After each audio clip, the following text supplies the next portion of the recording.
اللہم صلی علی سیدنا و مولانا محمد وعلی آلہ وصحبہ وبارک وسلم۔ شکر الحمدللہ، آج ہم رمضان المبارک کے اسپیشل سیشن درس قرآن کی چوتھی نشست میں حاضر ہیں، اور آج انشاءاللہ عز و جل ہم چوتھے سپارے کا خلاصہ بیان کرنے کی کوشش کریں گے۔ چوتھے سپارے کا آغاز اللہ تعالیٰ کے لیے خرچ کرنے کی ترغیب سے شروع ہوتا ہے۔ سورہ آل عمران میں اللہ تعالیٰ نے ارشاد فرمایا کہ تم اس وقت تک بھلائی کو نہیں پہنچ سکتے جب تک اس چیز کو خرچ نہ کرو جو تمہیں سب سے زیادہ پسندیدہ ہے، محبوب ہے، اور جو کچھ تم خرچ کرتے ہو اللہ تعالیٰ اس سے خوب واقف ہے۔ اس کے بعد اللہ تعالیٰ نے ارشاد فرمایا کہ اللہ تعالیٰ کی عبادت کے لیے پہلا گھر مکہ مکرمہ میں تعمیر کیا گیا تھا، اور ہر صاحب استطاعت مسلمان پر اس گھر کا حج کرنا فرض ہے۔ ارشاد فرمایا کہ جو بھی اس گھر میں داخل ہوتا ہے اس کو امن حاصل ہو جاتا ہے، اور یہ بھی ذکر کیا گیا ہے کہ اگر اہل ایمان اہل کتاب کے کسی گروہ کی اطاعت اختیار کریں گے تو وہ ان کو ایمان لانے کے بعد کافر بنا دیں گے۔ ارشاد باری تعالیٰ ہے کہ جس نے اللہ تعالیٰ کی ہدایت کی رسی کو مضبوط پکڑا وہ سیدھے راستے پر لگ گیا۔ اے مومنو، اللہ تعالیٰ سے ڈرو جیسا کہ اس سے ڈرنے کا حق ہے، اور مرنا تو مسلمان ہی مرنا، اور سب مل کر اللہ کی رسی کو مضبوطی سے پکڑے رہو اور تفرقے میں نہ پڑو۔ اللہ کی رسی سے مراد وحی غیر محرف یعنی قرآن مجید ہے۔ اگر مسلمان مضبوطی کے ساتھ قرآن کو تھام لیں تو ان کے باہمی اختلافات بآسانی دور ہو سکتے ہیں۔ ارشاد باری تعالیٰ ہے کہ قیامت کے دن اہل ایمان کے چہرے سفید اور ایمان کو ٹھکرانے والوں کے چہرے سیاہ ہوں گے۔ سفید چہروں والے خدا کی رحمتوں کے مستحق ٹھہریں گے، جبکہ سیاہ چہروں والے اپنے کفر کی وجہ سے شدید عذاب سے دوچار ہوں گے۔ اللہ تعالیٰ نے ارشاد فرمایا کہ تم میں ایک جماعت ایسی ہونی چاہیے جو لوگوں کو نیکی کی طرف بلائے اور اچھے کام کرنے کو کہے اور برے کاموں سے رکنے کو کہا کرے، اور یہی لوگ نجات پانے والے ہیں۔ جتنی بھی قومیں تم لوگوں میں پیدا ہوئیں، اے مومنو، تم ان سب سے بہتر ہو کہ نیک کام کرنے کو کہتے ہو اور برے کاموں سے منع کرتے ہو اور اللہ پر ایمان رکھتے ہو۔ اگر اہل کتاب بھی ایمان لے آتے تو یہ ان کے لیے اچھا ہوتا۔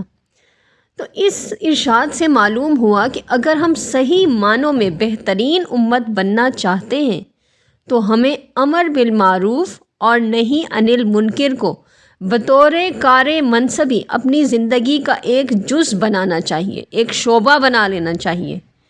ارشاد باری تعالیٰ ہے کہ جب مسلمانوں کو کوئی تکلیف آئے تو کافر خوش ہوتے ہیں، اور جب ان کو کوئی خوشی حاصل ہو تو کافر غیظ و غضب میں مبتلا ہو جاتے ہیں۔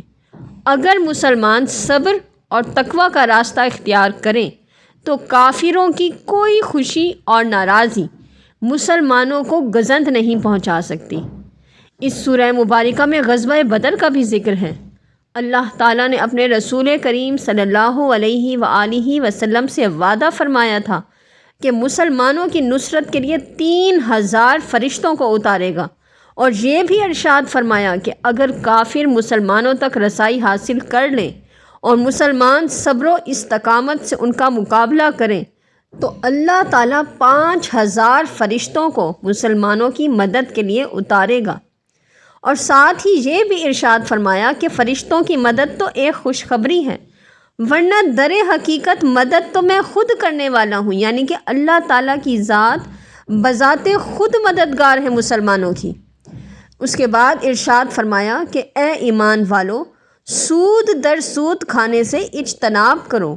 اللہ تعالیٰ نے مسلمانوں کو جنت کی طرف تیزی سے بڑھنے کی تلقین فرمائی ہے، اور ارشاد فرمایا کہ جنت کی چوڑائی زمین اور آسمان کے برابر ہے۔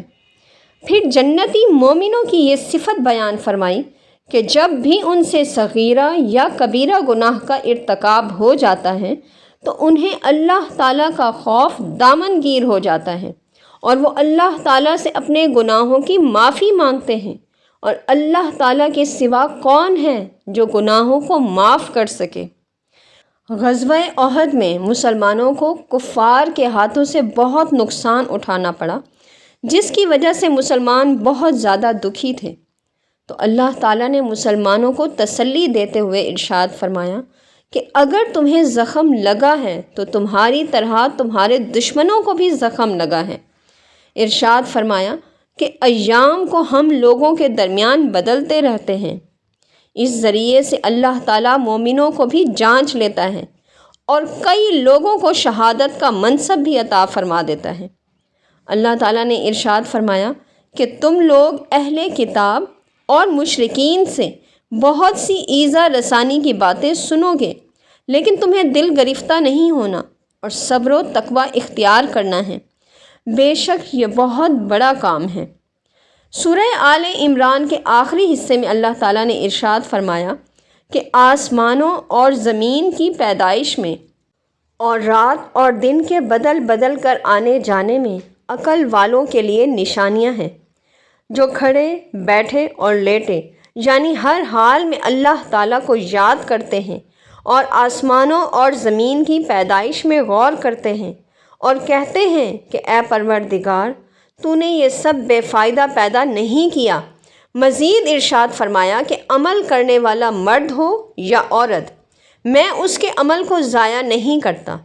تم کفار کے مقابلے میں ثابت قدم رہو اور استقامت رکھو اور مورچوں پر جمے رہو اور اللہ تعالیٰ سے ڈرو تاکہ اپنی مراد حاصل کر سکو۔